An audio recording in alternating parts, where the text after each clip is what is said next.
de mulțumire pentru înțelepciunea pocăinței. Aleluia, slavă ție, Tată Ceresc, te iubim și îți mulțumim, fiindcă înțelepciunea prin pocăință ne-ai dăruit.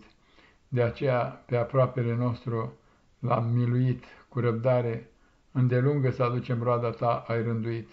Cuvântul cel folositor l-am rostit, să nu gândim cele rele sau cele ce nu se cuvin unui slujitor al tău, ne-am nevoit.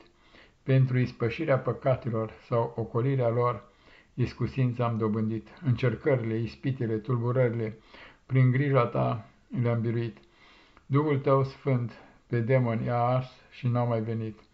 Aleluia, slavă ție, Tată Celeste, te iubim și-ți mulțumim, fiindcă înțelepciunea prin pocăință ne-ai dăruit.